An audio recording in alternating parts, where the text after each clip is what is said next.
వికారాబాద్ జిల్లా రూప్ సింగ్ తండాలో ఘోరం జరిగింది. సర్పంచ్ రమణిబాయి కుటుంబంపై పెట్రోల్ దాడి ఘటనలో ఆమె పెద్ద కొడుకు వెంకటేష్ మృతి చెందాడు. గాంధీ ఆసుపత్రిలో చికిత్స పొందుతూ మృతి చెందినట్లుగా పోలీసులు తెలిపారు. సర్పంచ్ రమణిబాయి పరిస్థితి విషమంగా ఉన్నట్లుగా తెలుస్తోంది.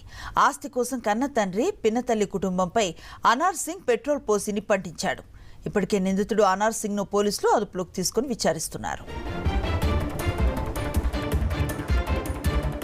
మార్చి 2026 తెల్లవారుజామున 1ంటికి మనకు 100 డయల్ సమాచారం రావడం జరిగినది. ఇందులో ఈ అనార్ సింగ్ ఏం చేసిందంటే, ఇక ఎట్లా మా ఫాదరు నాకు డబ్బులు ఇస్తలేడు, భూమి ఇస్తలేడు అని చెప్పేసి వీళ్ళను చంపితేనే మాకు ఏమైనా లాభం జరుగుతుందనే ఉద్దేశంతో, చంపాలనే ఉద్దేశంతో ముందస్తు పథకం ప్రకారంగా అతను పెట్రోల్ తీసుకొని వెళ్ళి ఈ హనుమంతు నాయక్ వాళ్ళ ఇంటి పైన, మామూలుగా మనకు పల్లెటూళ్ళలో వెంటిలేషన్ కోసం ఈ విత్తనాలు ఆరబెట్టుకున్నప్పుడు లోపల పోయడానికో కొద్దిగా పైన ఇట్లా హోల్లా ఉంటుంది కదా, ఆ హోల్లో నుంచి ఆ పెట్రోల్ డీజిల్ కలిపిన పెట్రోల్ లోపలికి పోసి దాంట్లోని మంట పెట్టడం జరిగింది.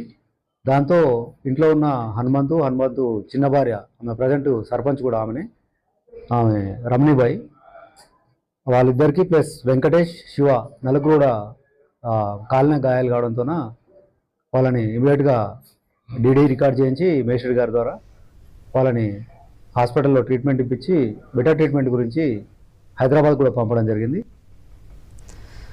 నంద్యాల జిల్లాలో